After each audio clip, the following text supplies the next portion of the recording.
Hello everyone, আবার চলে এসেছি একটা নতুন ব্লগ নিয়ে। আজকে কোনো বড় ব্লগ নয়, আজকে একটা ছোট্ট রেসিপির ব্লগ দেবো। চলো দেখানো যাক। আমি আজকে বানাচ্ছি শুক্তো। এই শুক্তোটা সবাই বানাতে জানো, সব রকম সবজি দিয়ে করে অনুষ্ঠান বাড়িতে।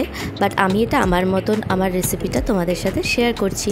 কড়াই গরম করতে বসিয়ে দিয়েছি, আর সবজিগুলো দেখলে আমি কেটে ফেলেছি।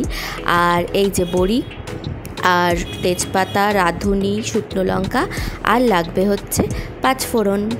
এটা তেজপাতা, আর এখানে আমার মশলাদানির মধ্যে রয়েছে পাঁচফোড়ন।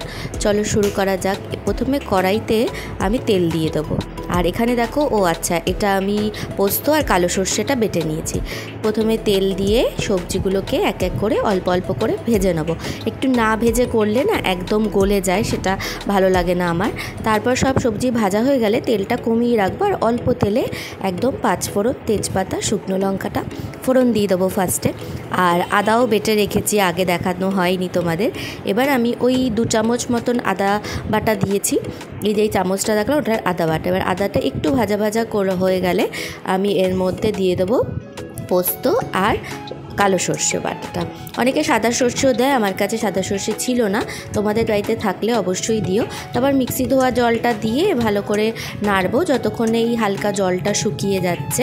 তো একটু ভালো করে নাড়ার পর আমি সব ভেজে রাখা সবজিগুলো দিয়ে দেবো। আমি বড়িটাও দিয়ে দিচ্ছি, তোমরা চাইলে বড়িটা লাস্টে দিতে পারো। আমি প্রথমেই একবারেই সব দিয়ে দিচ্ছি। এবার ভালো করে ওই 5 মিনিট মতন এই সবজির সাথে এই মশলাটা কষবো। আর এখানে রাঁধুনিও বেটে নিয়েছি, রাঁধুনিটাও এবার চলো দিয়ে দিই। ভালো করে নাড়ার পরেই রাঁধুনি দেবে। রাঁধুনিটা তোমরা নোড়ায় বেটো, আমার কাছে নোড়ায় বাটা হয়নি, তো কাছে ছিল না নোড়াটা, তো যাই হোক মিক্সিতে বেটেছি। এবার দিয়ে দেবো দুধ, কারণ এই শুক্তোটাকে অনেকে দুধ শুক্তো বলে। হাফ বাটি মতন দুধ দিয়ে দিয়েছি এতে।